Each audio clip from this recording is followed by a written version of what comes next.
हमेशा जैसा चुनाव में देख रहा हूँ, चुनाव में हमेशा अलग अलग कैंडिडेट खड़े हो जाते हैं। आपको पता होगा, आप ऐसा क्यों बोल रहे हैं मुझे पता नहीं, लेकिन लोकसभा के चुनाव के वक्त भी हमारे ही परिवार के दो कैंडिडेट एक दूसरे के खिलाफ खड़े थे और वो चुनाव सबने देखा है। इस दफा भी वैसा ही हुआ है, लेकिन मैंने पूरे बारामती में सब लोगों को मिलने की कोशिश की और मुझे विश्वास है बारामती के लोग इस दफा मुझे अच्छे वोटों से जीत के दे देंगे। बारामती में इस बार सिंपैथी गेम हो रहा है, दोनों बाजू से ऐसे एलिगेशंस हो रहे हैं। मैंने क्या सिंपैथी गेम किया? दोनों बाजू में एक दो बाजू मेरी है, तो मैंने कहा कि मैं मेरा लास्ट का स्पीच आपने देखा होगा, जिसको हम समारोह की सभा बोलते हैं, लास्ट सभा जो हमारे यहाँ होती है, तो मैंने जो 5 साल में काम किया है, आगे जो मैं बारामती के लिए करना चाहता हूँ, आगे जो महाराष्ट्र के लिए मैं करना चाहता हूँ, क्या हमारा विजन है, क्या हमारा मैनिफेस्टो है, वो सब बताने की कोशिश पूरे महाराष्ट्र में भी मैंने की है। जहाँ हमारे कैंडिडेट महायुति के थे वहाँ जाके, और मेरे बारामती में भी मैंने। पिछली बार आपको सबसे ज्यादा लीड मिला था, क्या इस बार भी वो कायम रहेगा आपको लग रहा है? अभी वो इसके बारे में ये जो है वो बारामती वालों का अधिकार है, बारामती के वोटर उसके बारे में सोचेंगे, लेकिन मुझे विश्वास है बारामती के लोग मुझे बहुत अच्छे डिफरेंस से अच्छे नेता के देंगे।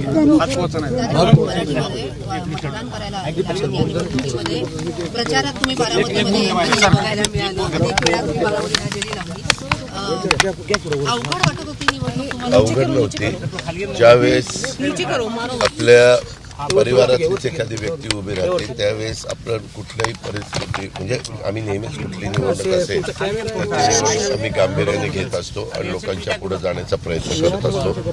मला ही निवडणूक विकासावर न्यायची होती, मला ही निवडणूक सकारात्मक दृष्ट्या कुणावरही टीका टिप्पणी न करता लढायची होती। त्याच्यामुळे मी आणि आमचे जे काही समर्थक होते, माझे प्रचार करणारे सहकारी होते, त्यांनी पण हीच भूमिका घेतली।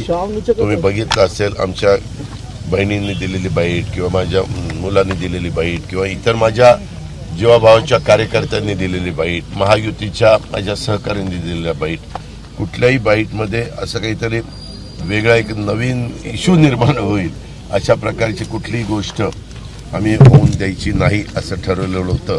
अजून आता आज संध्याकाळी 6 पर्यंत वोटिंग आहे, ती खबरदारी घेऊ, निवडणूक आचारसंहितेचं तंतोतंत पालन कसं आम्हाला लोकांच्याकडनं होईल याबद्दलची पण काळजी आम्ही घेणार। विनोद तावडे जो है उनके पास दादा विनोद तावडे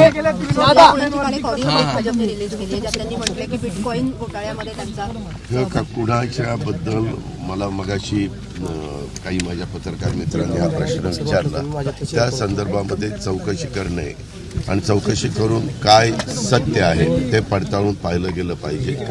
पण मी आता येताना टीव्ही बघत होता, त्याच्यामध्ये जे आवाज आहे, मी आपल्याला सांगतो की मी नाना नवल्यांना पण नाना पटोलेंना पण अनेक वर्ष ओळखतो। माझ्याबरोबर ते पूर्वी आमदार पण होते, नंतर ते खासदार झाले, नंतर पुन्हा ते आमदार झाले, आमचे स्पीकर होते एकेकाळी, अशा त्या सगळ्या पदावर। त्याच्यामुळे त्यांचा आवाज मला चांगला माहिती आहे।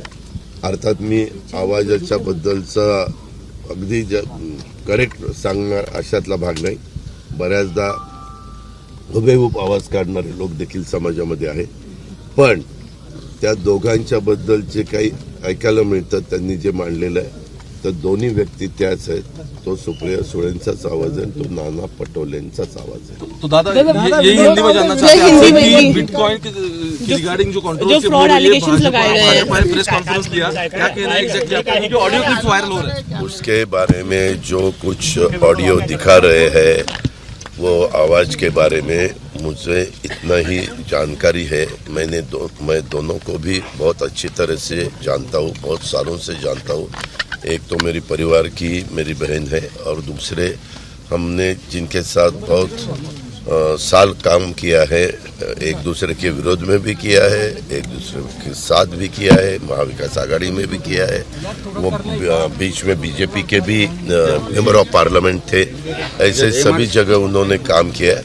तो वो भी आवाज़ उनका ही है, उनका बोलने का टोन, उनका आवाज़ दोनों का वही है।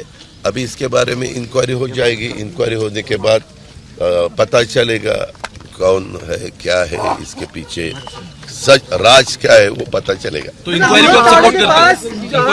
नहीं, ये देखो किसके खिलाफ, कल मेरे ही खिलाफ किसी ने कुछ ऐसा निकाला कि जो बोलना गलत है या कानून के हिसाब से या कोड ऑफ कंडक्ट के हिसाब से बराबर नहीं है, ऐसी बातें किसी ने भी करनी नहीं चाहिए। विनोद तावडे भी पैसे मिलने का आरोप बहुजन विकास आघाड़ी ने ही लगाया है। उसके बारे में मुझे पता चला है, मैंने सुना है, इलेक्शन कमीशन ने वो जो भी कंप्लेंट है उसके बारे में उन्होंने उसकी नोंद ली है और वो इंक्वायरी कर रहे हैं कि सच क्या है। इससे कोई नुकसान हो सकता है, इससे कोई नुकसान हो सकता है। जब तक क्या सच है वे ये लोगों के सामने नहीं आता तो नुकसान होने का सवाल कहाँ आता है।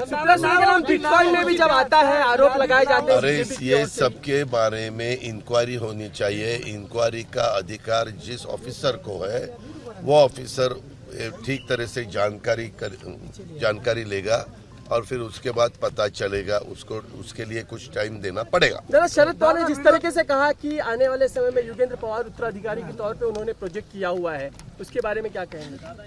अभी उसके बारे में बारामती के हमारे वोटर फाइनल करेंगे कि उनका बारामती का उत्तराधिकारी कौन होना चाहिए।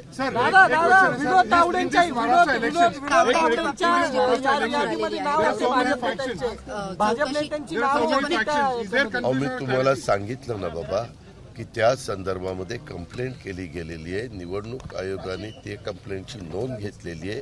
त्यांनी त्याच्याबद्दलची इन्क्वायरी करायला सांगितलेली आहे। इन्क्वायरी सगळ्या ज्या ज्या काही क्लिप आलेले आहेत, ज्या ज्या काही कंप्लेंट्स आलेले आहेत, त्या सगळ्याच्या संदर्भामध्ये चौकशी केल्यानंतर काय ह्याचं मास्टर माइंड कोण आहे, काय सच आहे, काय झूट आहे, हे लोकांच्या समोर बारामती सर्च ऑपरेशन मध्ये आरोप केले गेले की काय आरोप केले?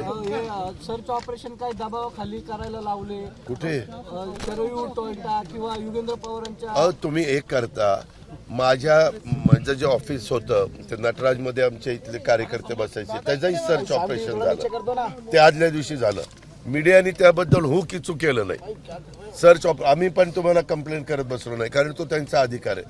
माझ्या पण चॉपरनी फिरत असताना जवळपास 5 वेळेला माझ्या हे केलंय चौकशी, म्हणजे बॅग तपासल्या। आम्ही कुठे कंप्लेंट केली? तो त्यांचा अधिकार आहे। आम्ही त्यांना दाखवलं आमच्याकडे खायला चकली लाडू होते ते आणि इतर वेळेस जे कागदपत्र आहेत ते म्हणले, मी त्यांना सांगायचो मला चेक करा, मला तुम्ही चेक करा आणि बाकीचं जे चॉपर आहे नंतर त्या बॅगा उघडत ते सगळे चेक करा। आम्ही पायलटला सांगायचं होतं त्यांना द्या, कारण आम्हालाही आमची कामं असायची। पण माझी भवानीनगरला 2दा चेक केलं, सॉरी नाशिकमध्ये चेक केलं, अनेक ठिकाणी महाराष्ट्रामध्ये फिरत असताना ते चेक केलं। त्यांचा तो अधिकार आहे, पण आम्ही त्याचा बाऊ केला नाही, आम्ही त्याच्यामध्ये आकांड तांडव केला नाही। आम्ही अगदी काहीतरी आमच्यावर वेडवाकडं काहीतरी घडलंय असं कधी दाखवण्याचा प्रयत्न केला नाही। आम्ही पब्लिक फिगर आहे, त्यांचं काम आहे चेक करणं, आम्ही चेक करून देतो। दादा, जिसमें कटेंगे तो बटेंगे पे बीजेपी हमेशा टिकी रही। लास्ट में एक शेर बोलते सरक सरक मला जातो। एबीपी माझा, उघडा डोळे बघा नीट।